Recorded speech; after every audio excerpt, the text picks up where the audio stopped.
This audio is for educational purposes only. I hope this will add light to your journey. Please share this audio to your loved ones, family and friends. Thank you. The Cure for All Cancers, including 100 Cases Cured, by Hulda Clark, Ph.D., N.D. Notice to the reader, the opinions and conclusions expressed in this book are mine, and unless expressed otherwise, mine alone. The opinions expressed herein are based on my scientific research and on specific case studies involving my clients. Be advised that every person is unique and may respond differently to the treatments described in this book. On occasion, we have provided dosage recommendations where appropriate. Again, remember that we are all different, and any EU treatment should be applied in a cautious, common-sense fashion. The treatments outlined herein are not intended to be a replacement or substitute for other forms of conventional medical treatment. Please feel free to consult with your physician or other health care provider. I have indicated throughout this book the existence of pollutants in food and other products. These pollutants were identified using a testing device of my invention, known as the syncrometer. Complete instructions for building and using this device are contained in this book. Therefore, anyone can repeat the tests described and verify the data. The syncrometer is more accurate and versatile than the best existing testing methods. A method for determining the degree of precision is also presented. However, at this point, it only yields positive or negative results. It does not quantify.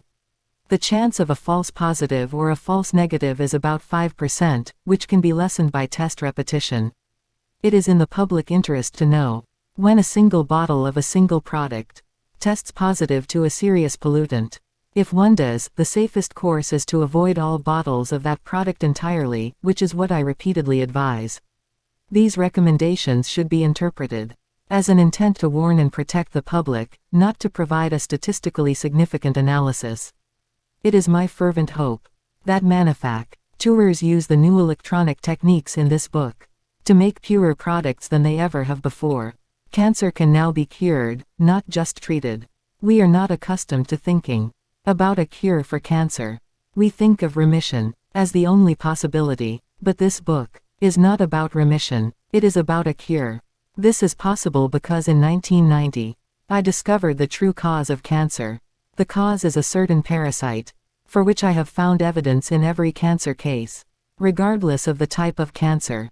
So, lung cancer is not caused by smoking, colon cancer is not caused by a low roughage diet, breast cancer is not caused by a fatty diet, retinoblastoma is not caused by a rare gene, and pancreatic cancer is not caused by alcohol consumption.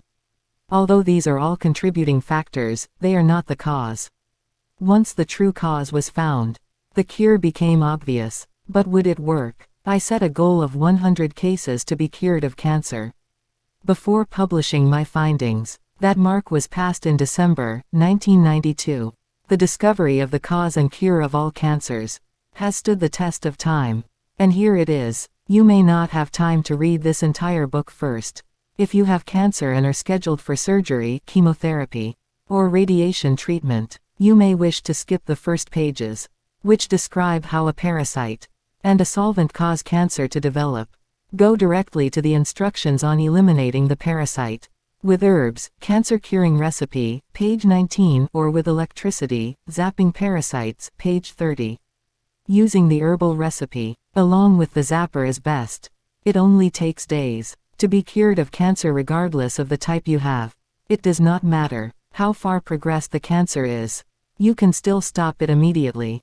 After you have stopped the cancer, you can turn your attention to getting well. Part 2. Read the case histories to see how easy it is to stop even terminal cancers. Part 3. Learn from them to avoid mistakes. Does this mean you can cancel your date for surgery, radiation or chemotherapy?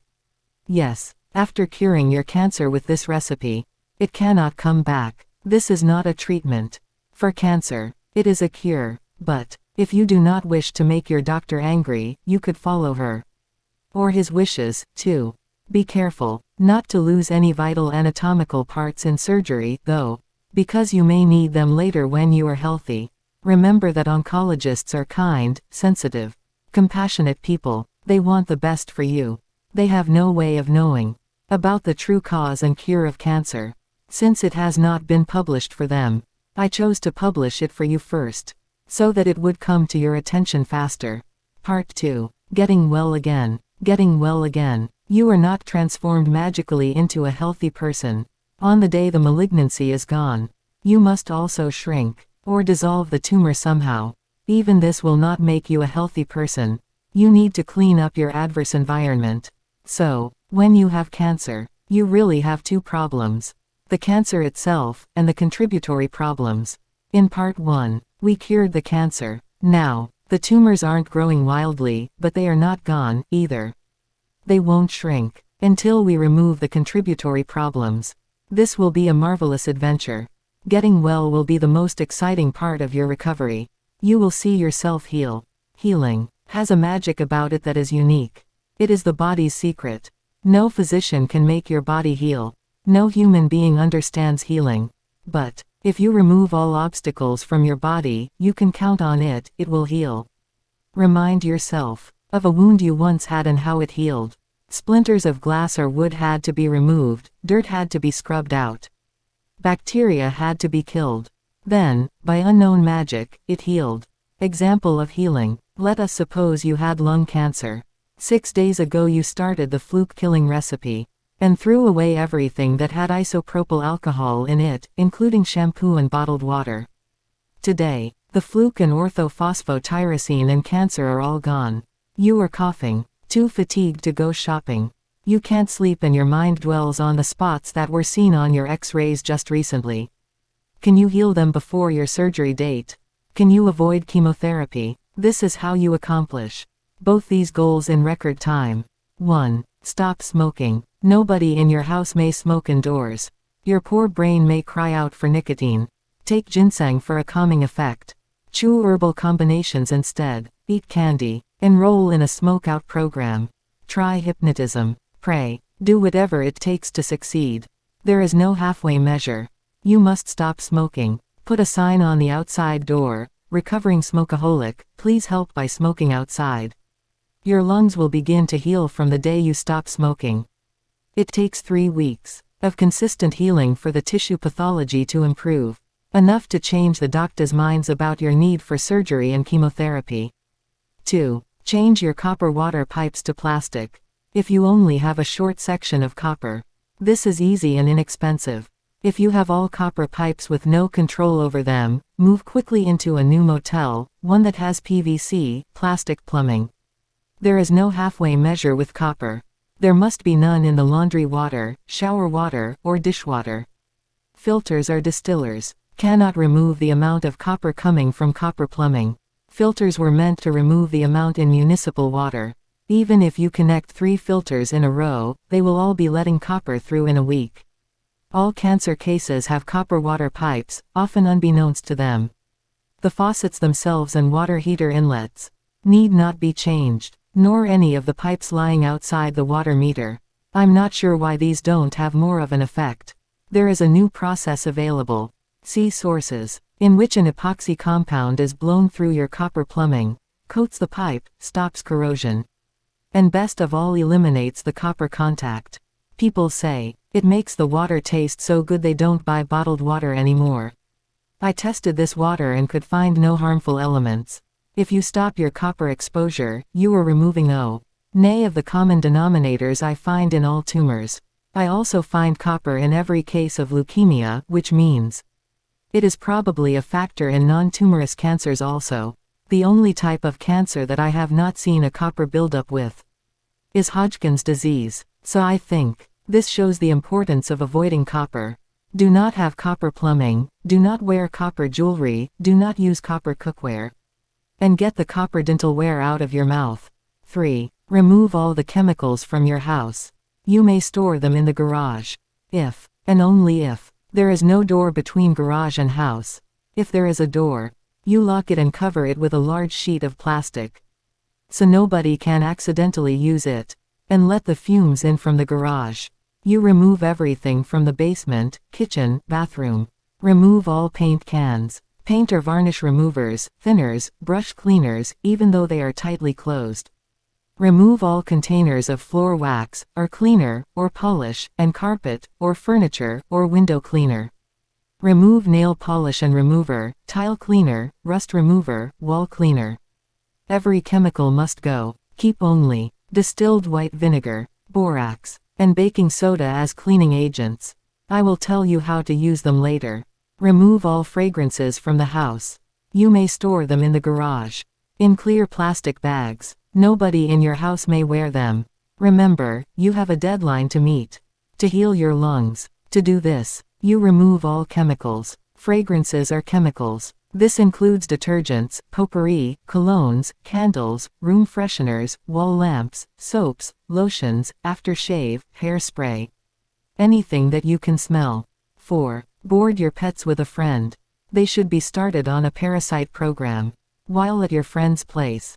Pets carry ascaris, roundworm, a parasite that goes to the lungs. And the eggs are picked up by touching the pet's fur. Later on, when your doctor pronounces your lesions healed, you may give some serious thought to whether you should chance getting parasites again from a pet. 5. Get rid of any possible asbestos sources. Put your hair dryer and clothes dryer in quarantine. There is asbestos, too fine to be measured by public health department equipment. And therefore more dangerous, coming from 2 out of 3 hair dryers. Don't use one. Don't let the hairdresser use one on you. Don't sit inside a hair dryer. Or use hair curlers. Or you'll add tungsten as well as asbestos to your beleaguered lungs. Simply change your hairstyle. After you're in the clear with your health, buy a Conair ProStyle Mini 1250 TM, a 081. A 1600 TM, or a Vidal Sassoon Misty Tone 1500 TM. These tested negative to asbestos. Clothes dryers are our biggest source of asbestos. It comes from the belt. I suppose our government agencies feel it is safe and out to blow asbestos around inside the machine. However, it comes out through the cracks along the sides and around the exhaust outlet. Install a new belt. How can you pick a replacement belt that does not have asbestos? Choose a Made in USA belt. No belt that said Made in USA showed asbestos in my tests. All others did. Don't assume that because your clothes dryer is a US brand name, that your belt inside is also. 3 belts that do not have asbestos are listed in sources. Get a new exhaust hose for your clothes dryer too, cleaning out all the dust in the machine while installing it. Use duct tape around the outlets at both ends. Never exhaust the dryer into your house. To save heat, even with a safe belt. Because fresh air is best for your lungs. After this, have the whole who. Say from basement to upstairs vacuumed and dusted. While you are away for the day. 6. Have the house tested for radon. Buy a 5-day kit from a hardware store. And put it in your bedroom. If there is any 22 radon, seal up the cracks in the basement. It is not very difficult to correct a radon problem, since it takes weeks to get an answer back from the company. Measuring the radon from your kit, it would be best to go live somewhere else temporarily, or just tackle the job of fixing cracks. Your lungs will not heal if there is any radon. Free pamphlets are available at drugstores to tell you how to seal your home against radon. They make the job seem more difficult than it really is. Get a quart of black roofing cement and dab it around plumbing pipes and gas pipes. Where they come through any walls. Dab it on cracks. After a few days, you can go over them with a more attractive caulk. Seal around plumbing pipes upstairs too. Open your crawl space vents and leave them open year-round. Don't try to save on your heating bill by keeping them closed. Install a crawl space fan. These measures nearly always work. But if a follow-up 5-day test still shows any radon, you will need to move. 7. Remove all possible formaldehyde. If your bedroom is paneled, move out of it. And keep the door locked. Move your bed into the cleanest room in the house. No wallpaper, no carpets except the washable kind. And no stuffed furniture. Your bedroom should not be above the garage. Or facing a parking lot. If you have a foam mattress, or pillows, throw them out. Move all new furniture into the locked room. Out of circulation. Wash all the new clothing hanging in your closets. Don't wear them until they have been washed to remove the sizing, it has formaldehyde. 8. Remove all possible arsenic. Throw out, in outside garbage, any ant killer compound, roach killer, mouse bait, spray bottle or can, lawn chemicals, houseplant spray, every bit of pesticide. Steam clean the carpets yourself. See recipes, page 586. At the same time clean the cloth furniture. Stain-resistant treatments contain arsenic. If you have it done for you, specify no, stain-resistant, treatment. And be present to check on the job being done. If there is new wallpaper, close and lock the door to these rooms or have it removed by someone else while you are away for the day. Wallpaper glue contains arsenic, and must be carefully washed away. Don't do any painting or remodeling. Don't get new furniture, carpets, or cars. Much as you may love that new car smell, it would be chemical suicide. 9. Check your home for exposed fiberglass. If your home is insulated with fiberglass, seal all holes in your ceilings or walls that lead to insulated areas. If your hot water heater has a fiberglass blanket, remove it. Also check for fiberglass insulation around fans and air conditioners. 10. If you have gas heat or a gas water heater or stove, ask your local health department to come out to check for leaks. Your gas company does not have sensitive equipment to find small leaks. Also have a furnace repair person check your furnace and flue. Better yet, switch to all electric. Fossil fuels bring with them vanadium. Gasoline and car exhaust similarly bring vanadium. Keep these vapors away from your home. Biggest obstacle to all these changes is the feeling that you are not worth all this trouble. Of course, you are worth it. And what a fine example you are setting to family members. By getting well, you are rewarding them for their efforts to help you. And you are teaching them a valuable lesson about the toxic pollution of our environment. Your recovery will be an inspiration to everybody. You may be saving lives. Your total cost will probably be under $2,000. These changes will herald a new era in your life. I have seen every one of these tasks done in as little as 1 week. When family and friends pitched in, healing starts the day they are completed. Count how many times you cough in 5 minutes. It should go down to 0. If it does not go to 0, you have missed something. Go over the whole list. Be more meticulous. Or go on vacation. You may go to a friend or relative's house. If they are willing to clean it up for you. This will get you away from asbestos, pets, freon, copper, chemicals, and fragrance all at once. Tell the maid not to spray for bugs, nor use air fresheners. If you get better while on vacation, stay on vacation. Never come back to your tumor-causing house.